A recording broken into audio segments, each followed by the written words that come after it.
I'll now turn to the first of our panel discussions. I'm grateful to Geri Richmond, chair of the board's External Engagement Committee, for initiating and orchestrating this discussion on the COVID-19 impact on women in STEM. And I'll now turn the floor over to her to introduce our speakers. Geri? You're muted. Well, welcome everyone. Good morning. Thank you for attending this session with us, and thanks Ellen for the introduction to the panel. I welcome everyone to the panel's presentation on the effects of COVID-19 on women in STEM. Before we start, I would like to ask board members and any others in attendance to please turn off your cameras and mute your microphones during the presentations. Thank you. So preliminary data from papers commissioned as part of a fast-track study focused on early indicators of the potential impact of COVID-19 pandemic on the careers of women in academic science, engineering, and medicine, STEM, by the National Academies of Sciences, Engineering, and Medicine. This indicates that women in STEM academic careers are disproportionately impacted by the global pandemic compared to their male colleagues. These impacts originate from persistent gender inequities in the workplace, coupled with uneven distribution of caregiver activities in the home, which have skyrocketed during the pandemic.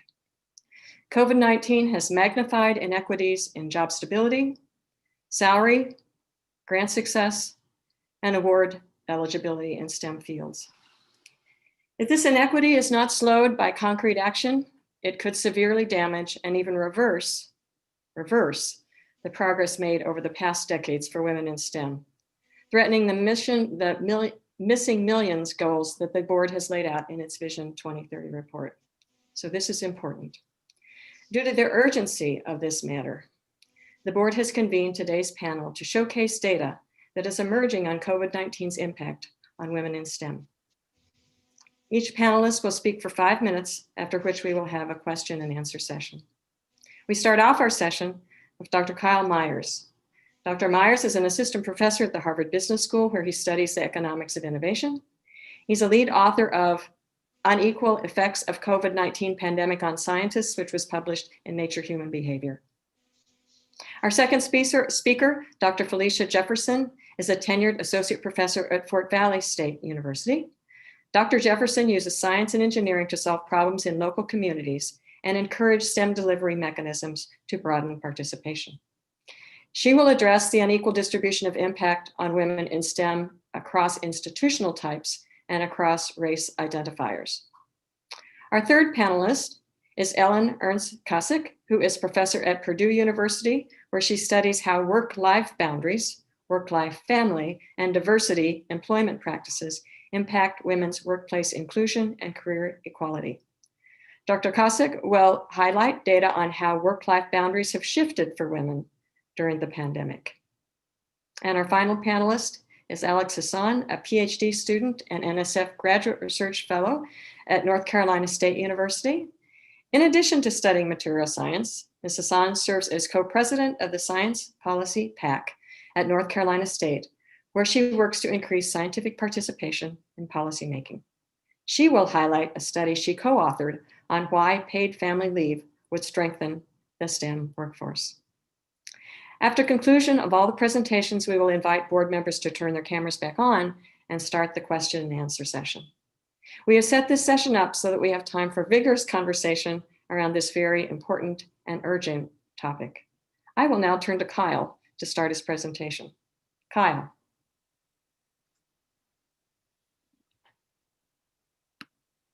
Thank you very much, Geri, for having me here today. It's a pleasure to report on some results from our survey work.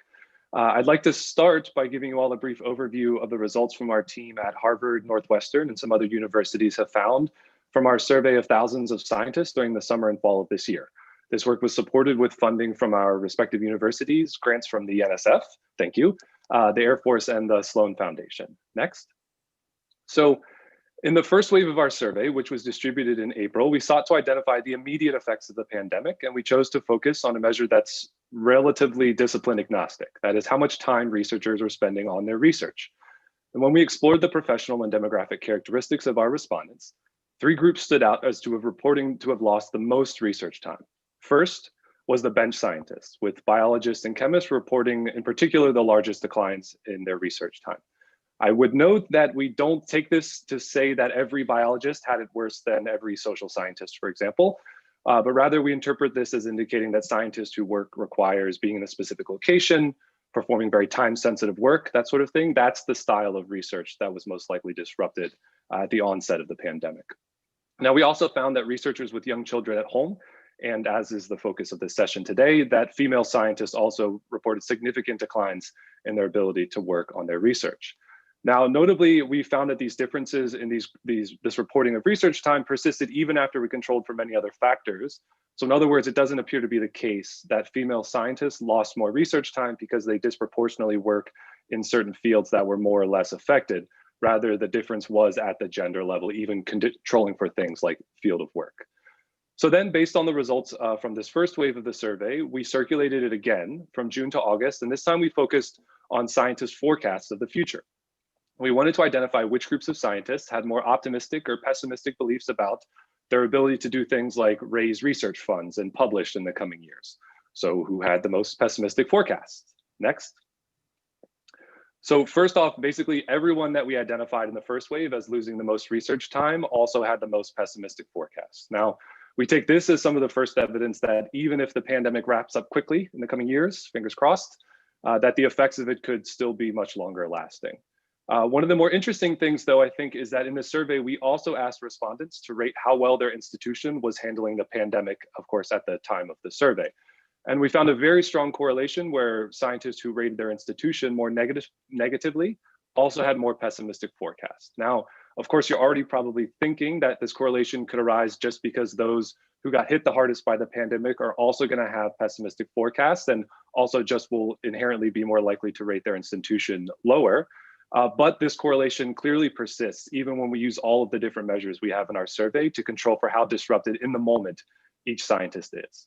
So while this result is still clearly in the world of correlations and not causation, it does provide some of the first suggested evidence that despite the grand scale of this pandemic, some research institutions may have found the way to start to put scientists in a better position to recover. Now, obviously, we all want to know which policies are working and how they're working, but the data you need to do that just doesn't exist yet. So since I can't tell you what policies are working, I thought I'd highlight some of the trade-offs that prior economic research has shown to be relevant when you're considering gender-specific policies. Next. So first, I'd like to highlight the work of Claudia Golden, who is arguably the world's leading economist thinking about gender issues in the workforce. And in her recent work, she emphasized the downsides of winner-take-all rewards, where many workers are competing for the same prize. And in short, what she shows is that when you look across the economy, you persistently find smaller pay gaps between men and women when the occupation has less of a winner-take-all incentive structure. Now, of course, a lot of the magic of basic research is stimulated by these kinds of incentives of these prizes like tenure, publishing in a top journal. So what does this mean for female scientists? I think it suggests that there may be some value in exploring ways of rewarding scientists that don't hinge on one's ability to work exceptionally long hours or at very specific times in the day or very specific times in one's life. Now, obviously, making even tiny changes to the reward structure of science, even in the face of this pandemic, would be no small feat. So instead of using rewards, many institutions are starting to rely on support mechanisms. One of the more common ones amongst tenure track faculty is tenure clock extensions. Now, on this particular point of tenure clocks, our team spent a lot of time looking around at, and what we found was that the vast majority of universities and colleges that have rolled out COVID-19 specific tenure clock extensions did so with blanket policies that were available to everyone for whom it applied. Now, this leads me to my second trade-off, one that you've probably all been grappling with, which is whether or not to use one-size-fits-all policies. Next. And so it turns out there's actually some very good empirical evidence about how using one-size-fits-all tenure clock extension policies actually plays out in practice. So this paper by Heather Antical, Kelly Bedard, and Jenna Stearns makes a very compelling case that as universities rolled out gender-neutral clock extension policies, they differentially benefited men almost entirely at the expense of women. And in short, the problem is that when you give equal help to groups that are facing unequal obstacles, you can actually create and widen gaps between those groups. And as I showed in my first slide, it's clear that female scientists and the bench scientists and those with young children have faced larger challenges this year. So supporting all scientists in the same way may have some unintended consequences. Now, of course, there are many costs associated with taking a more tailored approach here, administrative costs, legal issues that I'm unaware of for sure. But as you move forward, I would encourage you to use me as an example of someone who probably doesn't need that much help. I'm a male researcher. I don't have any young children, and I can work from basically anywhere with an internet connection. So I would say try not to help me too much. Thank you. Oh, thank you, Kyle, for a very thought-provoking presentation. Great data and great presentation. I'm going to now turn it over to Felicia. Are you ready? Yes. Oh, sorry. Okay, yes. Thank you very much for the introduction, Dr. Richmond, and thank you for inviting me to give this talk to the National Science Board today. It is a great privilege and honor to be able to present the work that my team and I, Dr. Matthew Hara, Dr. Sabrina Pickens, Dr. Hal Salzman, Dr. Leslie Gonzalez, and Dr. Eric Jones have worked on. Today's presentation is based on findings that resulted from research and a paper that we wrote on behalf of the National Academy of Science as a part of their Committee on Women in Academia and the Effects of COVID-19. These do not reflect the final findings from that committee, but they do reflect our team's preliminary findings to date. Next slide, please. So I want to start out with productivity and what most institutions define as productivity. In academia, what we have found across institutions is that productivity is the generation of scientific papers, peer-reviewed publications, and grants funded. Citations and scholarly awards also contribute to academic productivity. And although there has been debate and an unwritten rule that careful measurements of effective teaching and student learning should be included in productivity, teaching and service typically are not, regardless of institution type. For example, a rural HBCU has a different focus on productivity than a primarily white research institution in an urban area does, and yet the definition in the literature remains the same. Our research has identified this fact. Unfortunately, there is a delineation in productivity due to the increase in service. Rural institutions and some HBCUs have 95% of students that are Pell Grant eligible. During the pandemic, this productivity measure significantly staggered what was considered productivity of quite a few faculty in academic STEM, particularly women of color and Black women in academic STEM. Even though many institution types are focused on teaching and service, women who overwhelmingly perform these duties are not rewarded for this. While many American STEM students who go on to graduate and professional schools come from rural institutions, HBCUs, and primarily teaching institutions, and broadening participation in American STEM workforce requires students from these institutions, a reduction in productivity from faculty at these institutions greatly reduces capacity in our American STEM workforce. COVID-19 has been seen as the first female recession due to the reduction in jobs, with many women losing positions, including positions in academic STEM, for many non-tenure track teaching faculty. Black and Latinx women lost jobs at higher rates than white women, but steady recovery has been seen. As presented by Dr. Myers, there has been a significantly greater reduction in productivity by women in academia when compared to men in academia. And we have seen a similar overall trend by women in academic STEM compared with men in academic STEM in our research.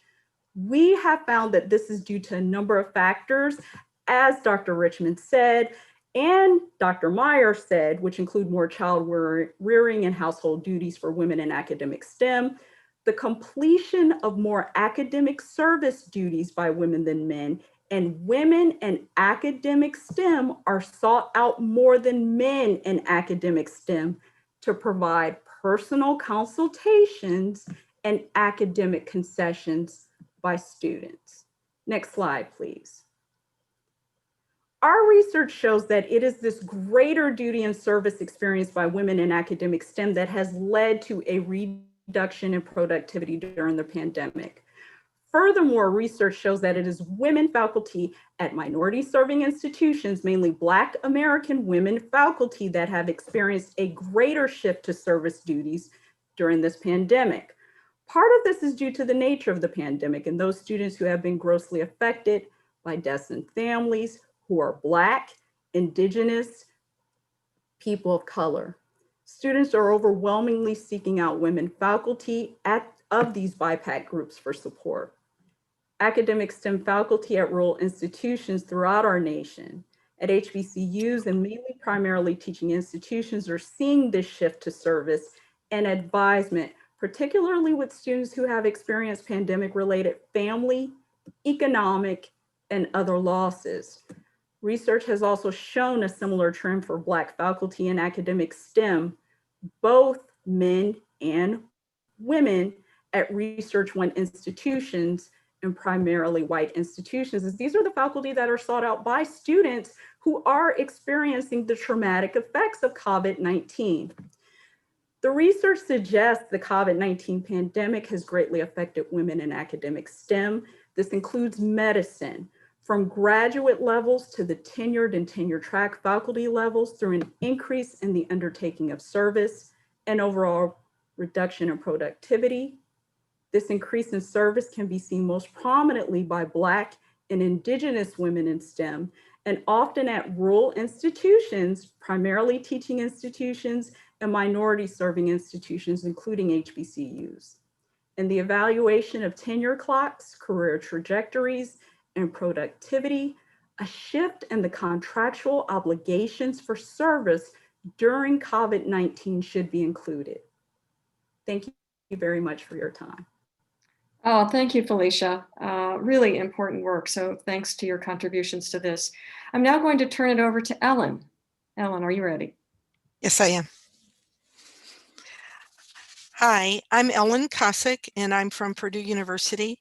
And the findings I'm going to present today are from a paper also from the National Academy of Sciences that I conducted with professors from Ohio State University and University of South Florida. I also ran recently an NSF workshop on the idea of work-life inclusion that I will draw upon. Next slide, please. While COVID-19 is not responsible for the job, work-home boundary blurring, and domestic labor unequal impacts in academic women scientist careers, the forced teleworking and severe work-life boundary blurring has exacerbated them and made them more visible. And I conducted a study where we surveyed faculty in STEM, tenure track, and tenured positions, mostly at R1 universities across the country, and they could write in how COVID affected them. So this is broad brush comments, and then I will break out how subgroups were impacted. Overall, there was a great increase in workload. For over 25% of people said my workload has skyrocketed. Productivity was also impacted for over a quarter. Difficulty interacting with colleagues and students. The teaching mode increased workloads, negative impact on research, and less time to work. But now let's look behind the numbers, and let's go to the next slide, please. Basically, what we found is when you looked at subgroups, so 444 of our respondents had children, 71% of them said they had childcare problems. Yet the response of universities focused more on tenure clock extension, but not necessarily on helping with childcare. Similarly, 53% of the people with elder care in our sample had elder care problems. Let's look at the stories behind the numbers. Well, one woman actually gave up custody of her children in order to be able to focus on making tenure. Another example was someone wrote in about having to manage an operation for a family member overseas for a parent. Here are some quotes. I have 3 children with remote learning duties and have been offering $30 to $40 an hour and have not been able to find anyone to help. Since March, my husband and I have been simultaneously performing parenting full-time and working full-time. It is fundamentally exhausting. Another woman had to work in a closet, and she used her camera to hide her dirty laundry, and her child would still try and break into the closet while she was teaching with the bobby pin. Another person wrote in about how their parents were having tremendous anxiety. Canceled doctor's appointments were making it more difficult to get them care, multiple hospitalizations, how to move to facility where COVID was skyrocketing, no visitation, more mood disorders, isolation, and just unable to get services at home. So these existed before COVID, but certainly COVID exacerbated them. I asked the panel to think about, what if we were going to redesign academic careers from scratch in order to prevent work-family conflict and work-life conflict in the design of academic careers? I actually was part of the Work-Family Health Network, which was a $30 million initiative funded by NIH and other agencies to think about org redesign. At the university, we could think more about infrastructure into childcare and elder care as talent retention strategies. We could also think about now this new geographic flexibility where we have remote working, where people are working in different areas, could actually use perhaps labs closer to them. How could we reimagine careers to be able to allow more flexibility in how academic work is done? Similarly, the cultures of academic careers, and once again, I look at work-life boundaries. So your professional and personal identities often overlap. You're looking at how you manage work and non-work roles, and it's very difficult for people to detach from work, burnout, overwork, and then you overlay the unequal impact of care. And how could we now think about, and you've all the people on the panel have experienced this, overwork cultures, more flexible career paths. How could we prevent bad teleworking? We've all looked at email too much on weekends. And there is an opportunity, I'm an organizational scientist, to fund experiments where you could look at effects of retention and attraction of managing work life and work family issues in different ways. We could certify universities for being leaders in this area. In the UK, there has been some movement as well on this area. And I would just like us to try and be creative and think about how we can increase talent retention, or we will not have enough doctors. We will not have enough people going into STEM. And this is a problem for the entire US. I've written about female labor market participation. We will be going bankrupt. And so I hope we can use STEM as an opportunity to be a model for the rest of the country. Thank you very much. Thank you, Ellen, and thank you for sharing a few of the stories that I'm sure can be shared by thousands, if not millions, of women across the country, not just in STEM, but in the workforce in general. So now I'm going to turn it over to our star graduate research fellow, Alex, to give us not only a graduate student perspective, but also perspectives on how COVID is impacting women. Hello, everyone. Thank you all very much for this opportunity to speak with you today. As Geri said, I'm a PhD student at NC State University, Go Pack, studying material science and engineering.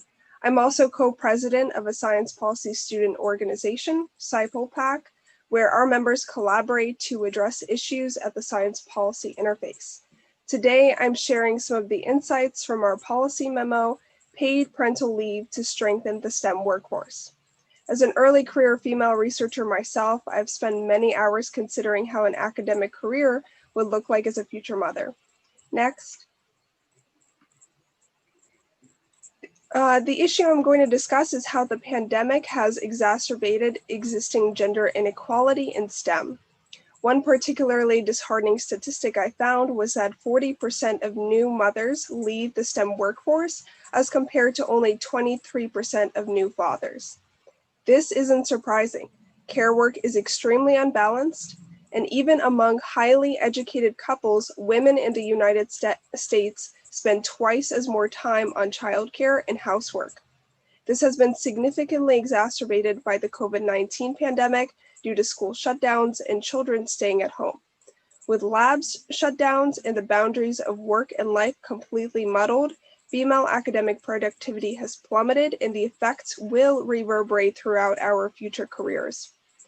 COVID-19 poses an existentialist threat to the female early career researcher, including graduate students, postdocs, and new professors, especially those who choose to become parents.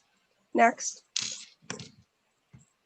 A woman's early to mid-30s is characterized by a transition from early to mid-career. This is when promotions and tenure is typically evaluated. Unfortunately, this time frame in a woman's life is also plagued by the biological clock. Women's fertility has a deadline, and the risks associated with pregnancy significantly increase after the age of 35. Women must navigate the precarious landscape of early academic life, that with a disproportionate burden of childcare.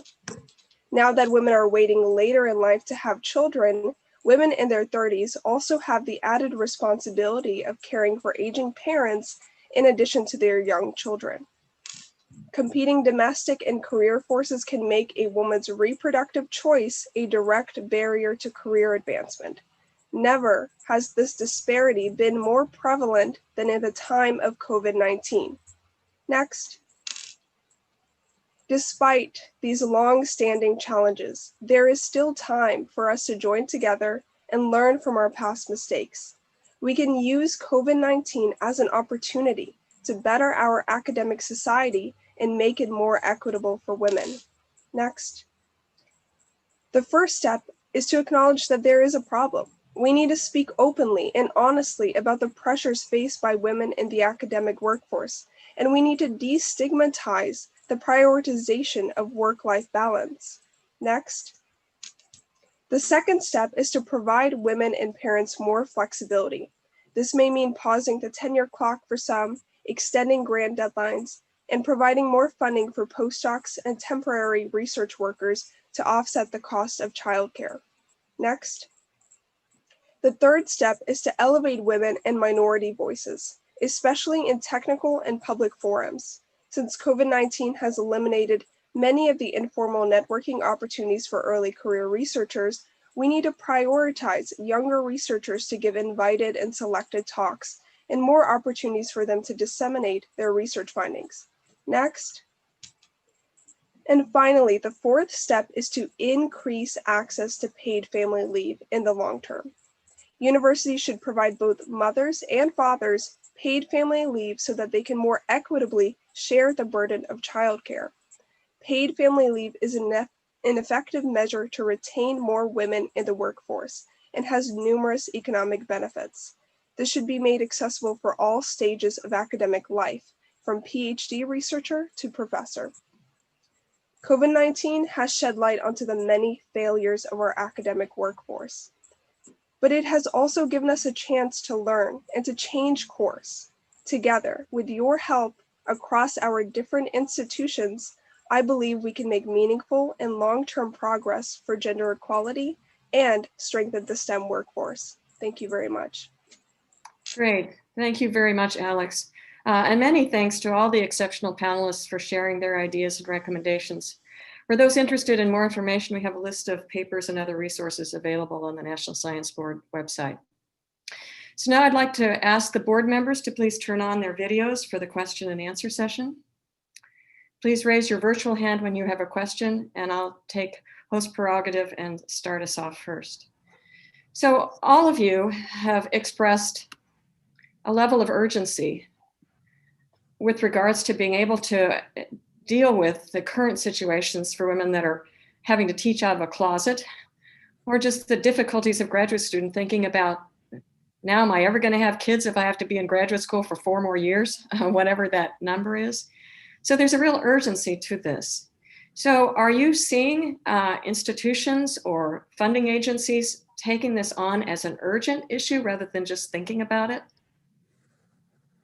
Anyone on the panel?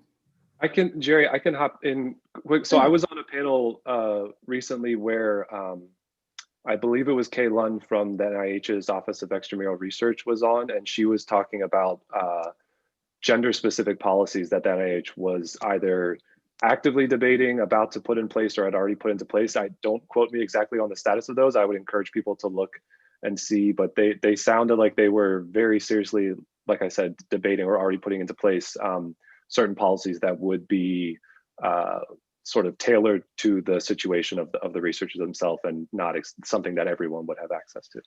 Okay, okay. Thanks, Kyle. Okay, I see a few. Is anyone else on the panel like to respond to that? Or maybe it just means you're not seeing it. I think this is Felicia. I think it depends on the institution type. We've seen some R1 institutions that are creating policies such as paid family leave and additional policies for additional faculty types or postdocs, but it depends on the institution type. We haven't seen this at institutions that are not Research One type institutions. The rural institutions, primarily teaching institutions, we have not seen much of this taking place. Okay, okay. All right, I see, Ellen, did you want to say something? I think we need to focus both on policy and culture. And some of the work that I've done is just, training department chairs and peers on cultural support for non-work, and this idea of what is it to be a scientist. Could one look at person months or some way to make the occupational regimes of when you get promoted, when you finish graduate school, a little more flexible? So we need to focus on both. And right now there's a gap between policy and culture. All right, thanks, Ellen. Yeah, and I just wanted to chime in and say that, this should happen on multiple levels, not just university-wide, but within departments, within research groups. Start with your nearest circle, talk to your graduate students, see how they're doing, especially if any of them are parents. Bring this conversation up in staff meetings within your department, and just ask the people there what kind of support they need. You don't have to implement wide-scale policy to make a noticeable difference. Thanks, Alex, and especially because our graduate students oftentimes feel isolated without any power in the department. And so that's why it's really good to go to different levels. I'm going to go now to the hands, although I'd love to talk forever on this just myself, but I'm going to turn it over to Julia now. Great. Thanks very much, Geri, and thank you all for a very provocative session. I have a question maybe slightly from out of left field, but of course, most women in STEM do not end up in academia, whether you like it or not. And so in terms of retaining women in STEM, it's really important to pay attention to the other sectors, the private sector, as well as national labs and the federal sector. And there is sort of a clock. It's not tenure per se at most of those institutions, but you have to get the vector set, and it's got to get set early. And if it isn't set, then there are consequences later on. Has anybody looked at the impact of COVID on women in these other sectors? And if so, what are the findings similar, or what can you say about them? Anyone? So and this is Felicia, I've looked at, when we're looking at our STEM populations in medicine, and I was looking across the board at the women in various races, and there isn't, and this is the healthcare medicine, you don't see quite as much stability as you would expect to see in healthcare facilities and in medicine. And these are women who work in STEM and in medicine.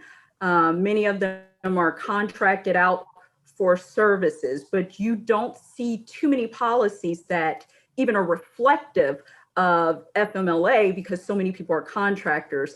Also, looking in industry, it depends on the size of the company as well as how the profitability of the industry corporation as to what many people are able to negotiate upon entry. So I just want to add that I'm currently in a study of differences between STEM and non-STEM departments of 20,000 faculty at the 90 Carnegie universities. And we did interviews, and we found that as a way to get more talent for the universities, they're recruiting now some from the organizations where people left the university, worked in the private sector, and that's how they're getting enough women on the slates to interview. And so it's not so rigid. You actually have some back and forth between the different private sector and the educational sector as a way to get talent. So Julia, my perspective, because as you probably know through our coach program, we've been working with the Department of Energy Laboratories for many, many years now. And what I'm hearing anecdotally from senior women across for a number of different DOE laboratories, they're really concerned that there are going to be women that are just going to drop out of the system or say, I don't need to go into that group leader position. It's too stressful, not just now, but later on. And so I worry as much, and I should say they worry about the fact that there are going to be women that are going to lower their job aspirations because of COVID, and the current concern that it's going to take us a long time to get out of this. But that's just anecdotal. I don't know of any study, for example, at this point that's focused on across the system for the DOE labs, but you certainly hear the concerns from the DOE lab directors. They're very, very concerned about this, but I'm not certain that there's enough data to help them find solutions the way forward, just as we're trying to do in academia. Yeah, one of my big points is that, most of the women are not in academia. And so if you're really trying to address the issue, I think you need to look at other sectors as well. Thanks, Julia. Okay, Subra.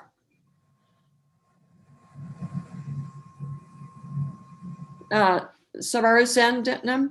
Okay, thank you, Geri. I appreciate that. So I have a question to the student representation here. So this is a real issue as a graduate student. If you're doing some bench work research, you don't have access to the laboratory. How does that play into, on top of all the things which you have to take care of it also?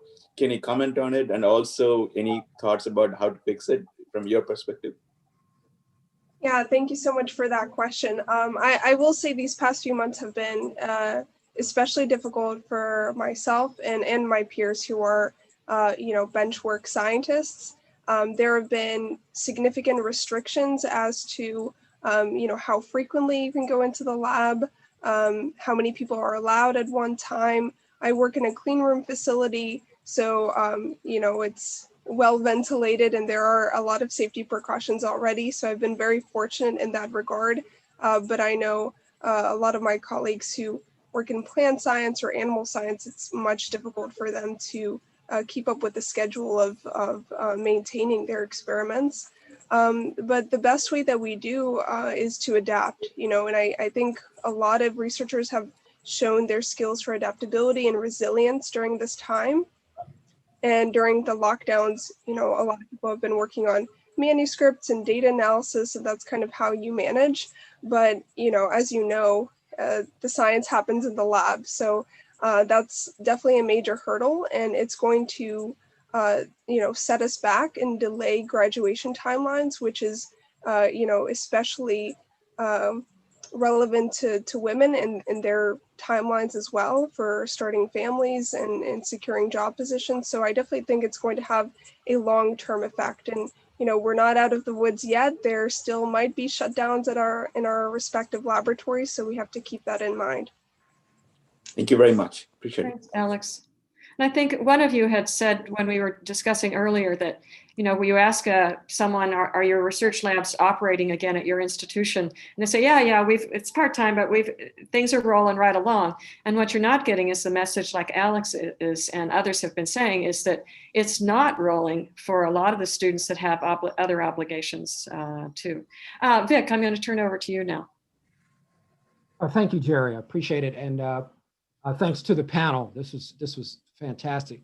My question follows off a dovetail of something that Julia brought up, and it's about sectors. And I was wondering if you saw any trends or there are no trends, because sometimes we can get lessons learned. So my question is, have you seen the impact of COVID on women, and certain sectors have treated it better? In this case, business, and within business, are there certain sectors, whether it's healthcare or high tech, government? My wife works in the healthcare sector for the government, and in that one sector, things seem to be better. Have you seen that, or say versus DOD, as well as in academia?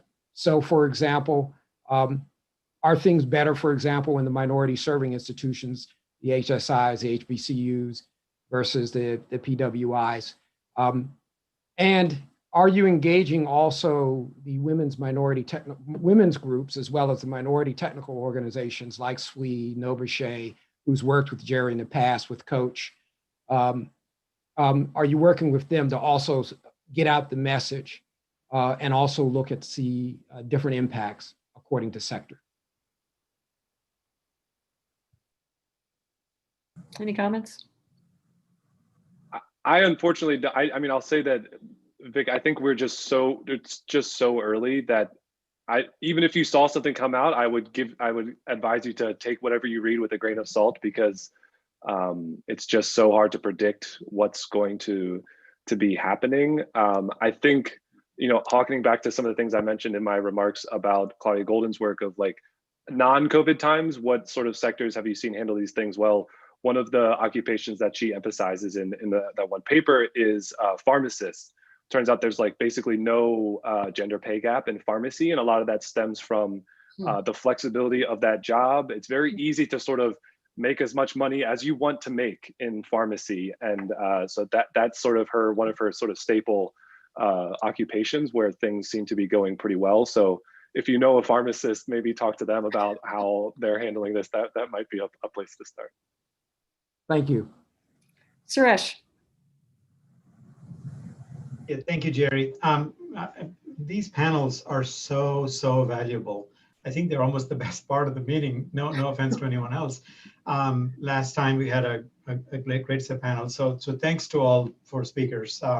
Ellen, my buddy at Purdue, great to see her as well. I guess I had a question. I know you're speaking to the NSF, and some of you are funded sort of in the STEM area, but I'm quite interested in how much of what you're saying is sort of extendable, transferable to the non-STEM academic fields, and is the main, I guess, if the main difference is, say, in bench science, and that folks need to come into laboratories and spend a bunch of time there, women with children and such. I mean, several of my women graduate students had babies when they were in our group, and I'd ask them to bring the children into the lab if they wanted to, but of course I was told I shouldn't be doing that. So I think there's a specific challenge when there's bench science, but is that, if you take that off the table and you look at non-bench science, I'm wondering how much of this is applicable to arts faculty and humanities faculty and social sciences and such. Thank you. Any comments? Hi again, Suresh. So this is early, but the study I'm doing is comparing STEM versus non-STEM org context, and then links to boundary control and career equality. And one of the things we're finding is that structurally in universities, in some of the liberal arts, you're creating these mega departments that are like holding companies, they're like conglomerates, and you have like people voting on you for tenure that are generalists that don't really understand what you do. And I think that there might be a link to appreciating, like how hard it is for somebody, having a different way of doing research. So I think that's just one thing that I think you have to look at the structure and people understanding what you're doing and the time. And the other thing we sort of found that was interesting is STEM, have these huge grants they have to get so many doctoral students through. We said the performance expectations are kind of clear and tight, but there are more resources. And in other departments, it's more loosey-goosey on what you have to do. Well, does service count? So as I said, I think some of this might be looking at disciplinary expectations, how tight or loose it is for performance, and then how can we make careers more flexible is what one thing I think you should look at in the context. I did want to briefly say there is another issue related to diversity. We found in our sample that family structures of women on tenure track or tenured for minorities tended to be significantly more likely to be single. And I think that's a really interesting finding for elder care and finding partners. And I just wanted to mention that because in interest of time, I rushed through that, but I think we need to look at these intersectionality issues as well. Great, thank you, Ellen. I have 3 more hands up, and we want to get them done in about the next 3 minutes or 4 minutes. So Melvin. Ellen, are there studies of how many women choose their career over the family, as the example that you gave of a woman who gave up custody of her children in order for tenure?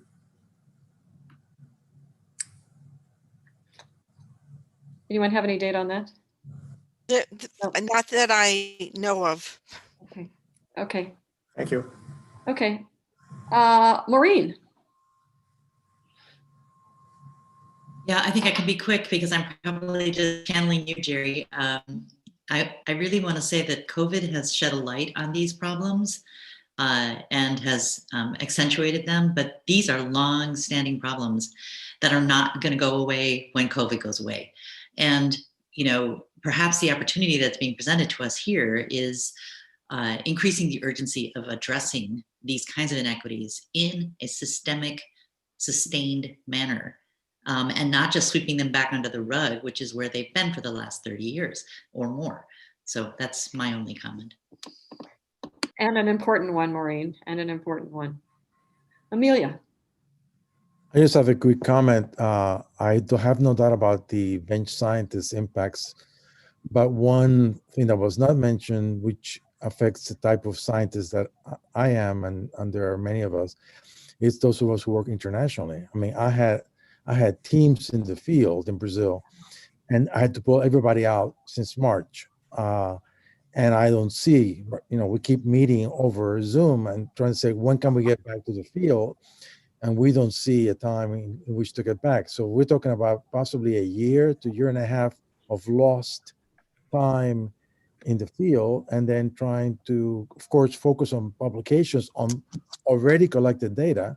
So it's not like we're not doing anything. We're working, but there are students, postdocs. I had to pull 2 postdocs out of the field in March and basically say, well, work on the data. But they didn't finish what they were doing, and there's some urgency to their careers to be able to get back to the field to do that. And, we keep checking with the Brazilian colleagues and partners, and they are not sending students because people are not wearing masks in those remote Amazonian locations. That people don't have the money for that or the attitude for it, or it's too hot. And so it's a different kind of problem from the bench scientist, but it's affecting anybody who works internationally, particularly in areas that are high prevalence of COVID-19. Great, thank you, Amelia. That's really important. And we also don't want to exclude those that are in education, that are having to go out to interview with students and work with students, or those in psychology. Kyle defines bench as much broader than just a laboratory bench. And so Kyle, if you want to say anything more about that. Yeah, just to follow up, I absolutely appreciate that point. And that's why every time I lead with bench scientists, I try to emphasize the features of bench scientists that are driving this. And I think I totally agree that the hallmark is that you have to work in a specific location, which is, so field researchers totally fall into that bucket as well. I think one of the big challenges is going to be that outside of biology and chemistry and physics, you're going to have 2 people in the same department, in the same discipline, one of which the psychologist maybe does field experiments and the other psychologist maybe just works with observational data. And so they're going to look very similar, except on this one dimension that has drastically changed the way they can do their work in light of COVID.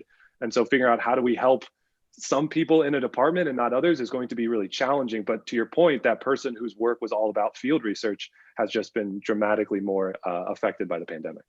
Great. Well, thank you all for this really important and urgent conversation. I think if anything, it sends home to all of us, no matter what job we're working in, that we need to listen and we need to hear how this is impacting women and everyone, especially those that are at a transition point in their careers, about how this is really impacting them and what we can do to help them. It's clear that it's a very time-sensitive issue that must be addressed leaving STEM fields. We hope that as more data emerges, for example, on the impacts of COVID-19 on women and underrepresented groups in STEM, such as Black, Hispanic, and Indigenous women, we will continue this conversation. Thanks again to all of you wonderful panelists. You put a lot of work into these talks and put up with us trying to coach you when you are professionals in your own for this very thought-provoking presentations and work on this critical issue. And I thank also the board for letting us do this presentation in this very visible moment in our board meeting and also in COVID-19. So with that, then I will turn it back over to Ellen.